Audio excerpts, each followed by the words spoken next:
नमस्ते साथियों, झुनझुनू पाठशाला में आपका स्वागत है। देखिए, फोर्थ ग्रेड के लिए हम जो मॉडल पेपर चला रहे हैं हिंदी के, है ना? तो आप बाकी जो मॉडल पेपर हैं, आप प्ले लिस्ट में जाके देख सकते हो। बिल्कुल 20 प्रश्नों की क्लास होती है हर, जितनी भी क्लास करवाई है। कुछ क्लासें टॉपिक वाइज करवाई है और कुछ में ज्यादा क्वेश्चन रखे हैं, जैसे 70 क्वेश्चन, 80 क्वेश्चन, जो ज्यादा लंबी क्लास है। ठीक है। और ये जो हम करवा रहे हैं, अधिकतर जो क्लासे हैं उसमें 20 प्रश्न रखे हैं। आपके परीक्षा में 20 ही प्रश्न आएंगे, तो ये मान के चले कि इसी प्रकार आपका पेपर आने वाला है। तो ये सोच के आप यहाँ पे प्रैक्टिस कर सकते हो। चलिए, वैकेंसी का हिंदी शब्द है, तो वैकेंसी शब्द है अंग्रेजी, उसका हिंदी शब्द क्या होता है?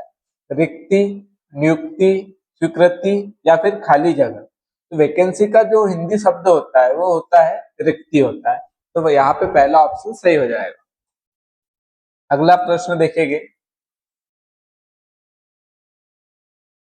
टिप्पणी लेखन के उच्च अधिकारी किस ओर हस्ताक्षर अंकित करता है? जो टिप्पणी लेखन में है ना, जो टिप्पणी लेखन होता है उसमें जो उच्च अधिकारी होते हैं वो हस्ताक्षर साइन किस तरफ करते हैं, आपको ये बताना है। दाई ओर, बाई ओर, मध्य में, पत्र के आरंभ में। तो पत्र के आरंभ में नहीं करते हैं साइन, ठीक है। मध्य में भी नहीं होती है, दाई या बाई ओर हो सकती है। तो इसमें बाई ओर नहीं होगा, क्या होगा? दाई ओर होगा। तो हमारे पास पहला ऑप्शन सही। पारिभाषिक शब्दावली के प्रश्न और पत्र वाले, इसको आप लिखा करो, कॉपी में लिखोगे तो ज्यादा समय तक याद रहेगा। और परीक्षा भी आने वाली है जस्ट, तो आपको ये, अगर आप लिखोगे तो आपके दिमाग में रहेंगी ये बात। ठीक है। चलिए, अपने मुंह मियाँ मिट्ठू बनना का अर्थ क्या होता है? अपने मुंह मियाँ मिट्ठू बनना का अर्थ क्या होगा? अपनी प्रशंसा स्वयं करना, अपना मतलब निकालना, अत्यधिक प्रिय होना, बहुत समय बाद दिखना। क्या हो जाएगा इसका सही अर्थ? बहुत समय बाद दिखना का क्या होता है? किसको कहते हैं बहुत समय बाद दिखना? ईद का चांद हो जाना, है ना? तो ये बिल्कुल नहीं होगा। अत्यधिक प्रिय होना भी नहीं होगा। आंखों का तारा होना कहते हैं। अपना मतलब निकालना भी नहीं होगा। अपनी प्रशंसा स्वयं करना, जो अपनी प्रशंसा स्वयं करता है उसको क्या कहते हैं? अपने मुंह मियाँ मिट्ठू बनना। तो ये हो जाएगा हमारे पास में फर्स्ट ऑप्शन सही हो जाएगा। चलिए, आंख एक नहीं कलेजा टुक टुक लोकोक्ति का अर्थ क्या हो जाएगा? मुहावरे का क्वेश्चन करवा दिया, लोकोक्ति का भी हो सकता है, दोनों आ जाए, या फिर मुहावरा या फिर लोकोक्ति कोई एक पूछ ले, है ना? ये हो जाएगा दोहरी विपत्ति नहीं होगा। बनावटी दुख प्रकट करना, आंख एक नहीं मतलब आंखें है ही नहीं रोने के लिए, तो आप क्या व्यक्त करोगे? आप जबरदस्ती का दिखावा करोगे, है ना? तो बनावटी दुख प्रकट करना, ये हो जाएगा हमारे पास में सेकंड ऑप्शन सही हो जाएगा। दुख प्रकट ना कर पाना नहीं होगा, और कारण भयभीत होना भी नहीं होगा। ये हो जाएगा बनावटी दुख प्रकट करना। चलिए, दुनिया को नई राह दिखाता है। दुनिया को नई राह दिखाता है, ता है ना? ये कौन सा काल हो जाएगा? ये हो जाएगा वर्तमान काल। वर्तमान काल में भी ये सामान्य वर्तमान हो जाएगा। तो सामान्य भविष्य काल तो होगा ही नहीं, भूतकाल भी नहीं होगा। वर्तमान है तो पूर्ण वर्तमान नहीं होगा, सामान्य वर्तमान में आएगा। ठीक है, तो ये हो जाएगा हमारे पास तीसरा ऑप्शन सही हो जाएगा। सद्भावना का संधि विच्छेद है, बताइए सद्भावना का संधि विच्छेद क्या हो जाएगा?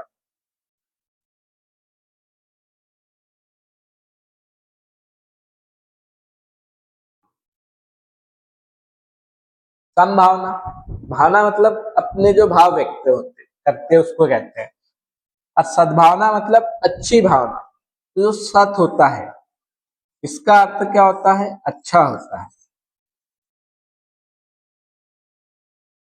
और भावना मतलब हो जाता है भाव। तो सत के साथ होगा, है ना? तो सत भावना, तो भ के कारण त किस में बदल जा रहा है? द में बदल जा रहा है। ये बन जा रहा है सद्भावना। तो ये समभावना नहीं होगा, सद्भावना होगा। तो हो जाएगा इसका संधि विच्छेद सेकंड वाला सही। सभावना नहीं होगा और सत के साथ भी नहीं होगा। सत का अर्थ समूह होता है।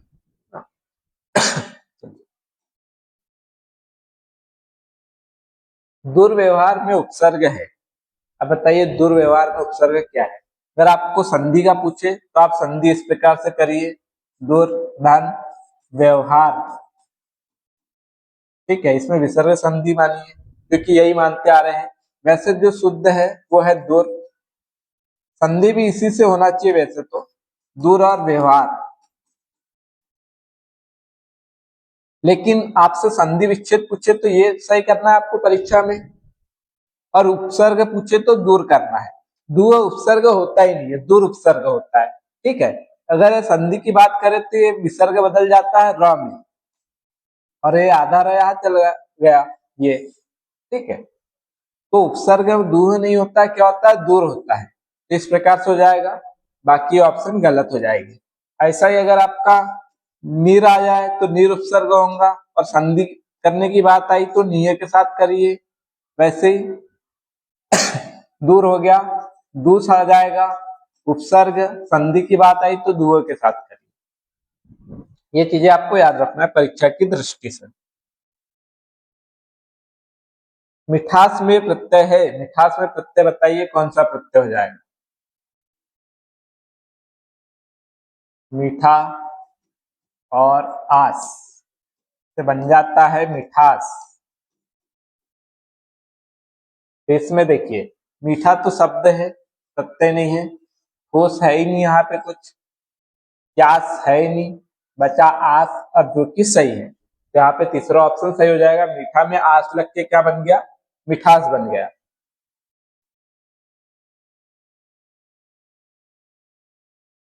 जिस पेड़ के पत्ते झड़ गए हो उसके लिए एक शब्द बताइए। जिस पेड़ के पत्ते झड़ गए हो उसके लिए शब्द होता है अपर्ण। अपर्ण होता है, पर्ण पत्ता, और अ मतलब जिसमें पत्ते ना हो, ठीक है।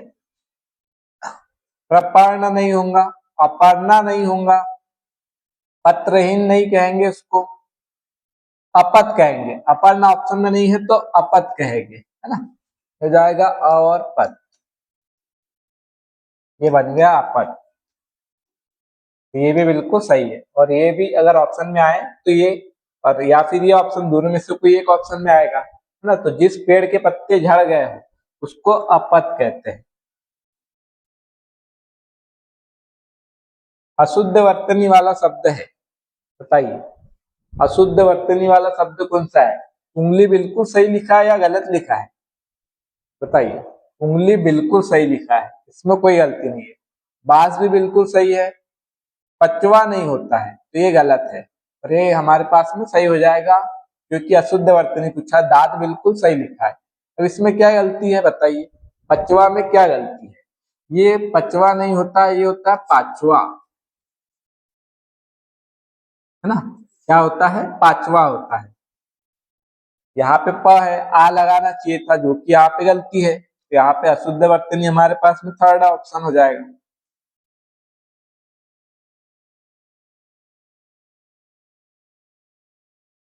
अशुद्धि वाला वाक्य है, बताइए अशुद्धि वाला वाक्य कौन सा हो जाएगा। वह अनेकों मामलों में गवाह था, नुपुर की ध्वनि मनमोहक है, आपकी मनोकामना पूरी हो, आपका भविष्य उज्जवल हो। तो आपका भविष्य उज्जवल बिल्कुल सही लिखा है ना। ये आधे जा होते हैं दोनों, ये चीज ध्यान रखना है, वर्तनी की दृष्टि से बिल्कुल सही है। आपकी मनोकामना बिल्कुल सही है, मनोकामना आ जाएगा तो याला बिल्कुल गलत हो जाएगा, है ना, ठीक है। याला बिल्कुल गलत हो जाएगा, ये उज्जवल बिल्कुल सही लिखा हुआ है। मनोकामना सही है, मनोकामना गलत है, ये बिल्कुल सही लिखा हुआ है। नुपुर भी पूछा जाता है कई बार, तो आपको याद रखना है कि ना इस प्रकार से बना है तो इसमें मात्रा भी इस प्रकार से लगाना है कि प इस तरफ है तो इसमें मात्रा छोटी, और नुपुर इसका अर्थ होता है घुंघरू, ना में बड़ा हूं और प में छोटा हूं। ये वर्तनी याद कर लो, परीक्षा में आया हुआ है, आता भी है। वह अनेकों मामलों में गवाह था, तो अनेकों शब्द गलत है, ये अशुद्ध वाक्य हमारे पास पहला हो जाएगा, क्योंकि एक होता है और एक का बहुवचन होता है अनेक, और अनेक जब बहुवचन है तो उसको अनेकों करने की आवश्यकता नहीं है, तो अनेकों शब्द अशुद्ध है, अनेक शब्द होता है शुद्ध। ये चीज आपको याद रखना है। तो अशुद्धि वाला जो है वो पहला वाला है। संज्ञा शब्द है, बताइए संज्ञा शब्द कौन सा हो जाएगा? आप क्या है? सर्वनाम है। आप क्या है? सर्वनाम। अगर पूछ ले कि आप में सर्वनाम कौन सा भेद है, तो मध्यम पुरुष। मध्यम पुरुष सर्वनाम।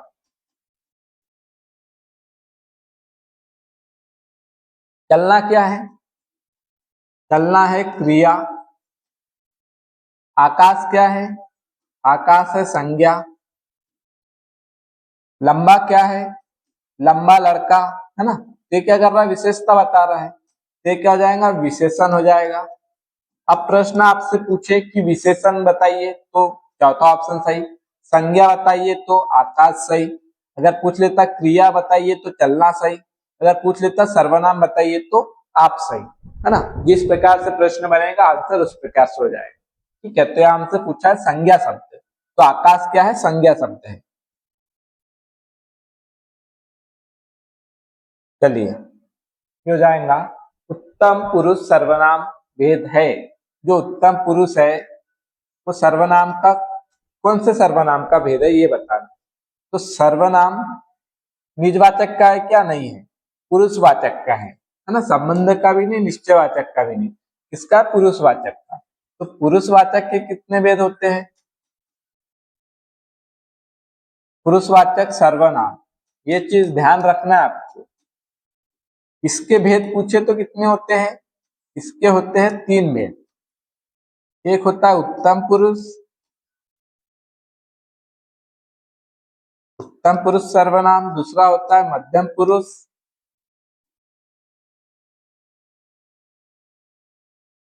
और तीसरा होता है अन्य पुरुष।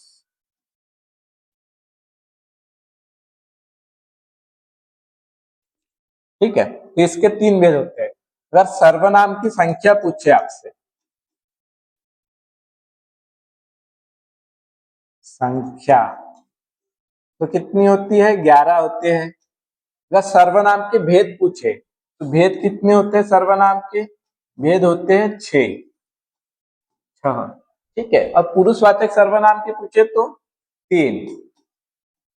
अब प्रश्न क्या पूछा गया ये ध्यान देना जरूरी है, वरना जल्दबाजी में गलत ना कर ले।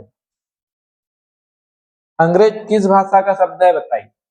अंग्रेजी लगाएंगे आधे लोग, बिल्कुल गलत है, फ्रेंच भाषा का है ना? पुर्तगाली नहीं है, डच नहीं है, फ्रेंच भाषा का है अंग्रेज शब्द। कौन सी है? कौन सी प्रेरणात्मक क्रिया है? प्रेरणात्मक क्रिया क्या होती है? स्वयं ना करके किसी और से करवाना ना। तो उठना तो स्वयं को पड़ता है, अगर उठाना होता तो ये प्रेरणार्थक बन जाती। सुनना स्वयं से, अगर होता सुनाना तो ये प्रेरणार्थक हो जाती। गिरना भी नहीं है, अगर होता गिराना तो ये प्रेरणार्थक हो जाती। समझाना तो ये हो जाएंगी प्रेरणार्थक। अगर होता समझना तो ये सामान्य क्रिया हो जाती। समझना सामान्य क्रिया, गिरना सामान्य, सुनना सामान्य, उठना सामान्य। अगर ये आना लग गया तो समझ जाना कि कौन सी क्रिया है? प्रेरणार्थक क्रिया। या फिर लिखवाना, पढ़वाना, करवाना, बनवाना, ये सब प्रेरणार्थक में आ जाती है। आदर्श का पर्यायवाची नहीं है, नहीं पे ध्यान देना जरूरी है ना? तो आदर्श का पर्यायवाची प्रतिमान होता है, यथार्थ नहीं होता। सेकंड ऑप्शन सही। मानक भी होता है पर्यायवाची, प्रतिरूप भी होता है। अशुद्ध विलोम युग्म है, कौन सा विलोम युग्म अशुद्ध है इसमें बताइए? अभिमुख का उन्मुख, ह्रस्व का दीर्घ, गणतंत्र का राजतंत्र, सृष्टि का प्रलय। सृष्टि का प्रलय बिल्कुल सही है। गणतंत्र का राजतंत्र भी सही है। ह्रस्व का दीर्घ भी सही है। अभिमुख का उन्मुख, ये दोनों क्या है? आपस में पर्यायवाची है ना? ये दोनों का जो विलोम बनेगा, दोनों का ही विलोम क्या हो जाएगा? विमुख हो जाएगा। ये हमारे पास में गलत देख रखा है विलोम युग्म। नहर का तत्सम है, बताइए नहर का तत्सम क्या हो जाएगा? नहर का तत्सम जाति ग्रह, पीहर, नयघर, नवघर। ये भी गलत, ये भी गलत, ये भी गलत, हो जाएगा जाति ग्रह। है ना। अगर ये नातिग्रह भी आ जाए तो भी सही हो जाएगा, ठीक है। तो जातिग्रह हो जाता है मेहर का तत्सम। विशेषण नहीं है। अब विशेषण को कैसे पहचाने? अगर वो किसी शब्द, जो शब्द अगर किसी की विशेषता बता रहा तो विशेषण होगा, और नहीं बता रहा मतलब नहीं होगा। लजीला भोजन, ये भोजन की विशेषता बता रहा है तो ये विशेषण है। लाडला लड़का, तो ये विशेषता बता रहा है मतलब ये विशेषण है। लांछन लड़का होगा क्या? नहीं होगा, है ना। तो ये विशेषण नहीं है, ये क्या भाववाचक संज्ञा है।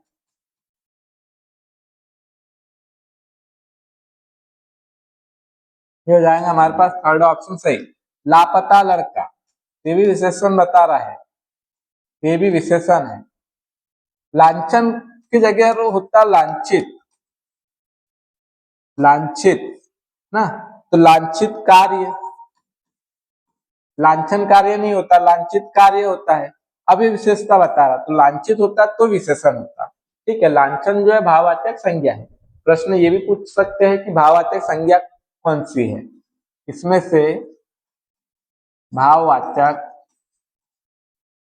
संज्ञा है, तो भी आंसर होता लांछन। लांछन भाववाचक संज्ञा है, बाकी तीनों क्या है? विशेषण है। अब विशेषण में भी गुणवाचक विशेषण। कौन सा शब्द तत्सम है? ये लास्ट प्रश्न है ना। कौन सा शब्द तत्सम है? भालू क्या है? भालू है तद्भव। इसका तत्सम क्या होता है? भल्लू, भल्लुक होता है तत्सम। तिरंत क्या है? तद्भव है। इसका तत्सम क्या होता है? हरिण होता है। हरिण तत्सम है। पाषाण क्या है? तत्सम शब्द है।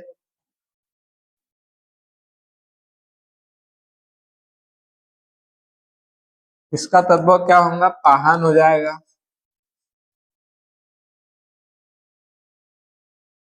हमसे पूछा यही है कि तत्सम शब्द बताइए, तो पाषाण है। बच्चा क्या है? तद्भव है। इसका तत्सम क्या हो जाएगा? वत्स हो जाएगा।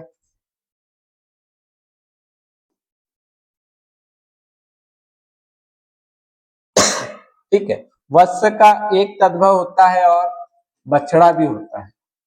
बच्चा और बछड़ा, है ना, दोनों क्या है? तद्भव है। इसके वत्सक है, ये आपको याद रखना है। तो तीसरा ऑप्शन सही हो जाएगा, जो पाषाण शब्द है वो तत्सम शब्द है। चलिए, क्लास अच्छी लगी हो तो कमेंट में बताइए। धन्यवाद।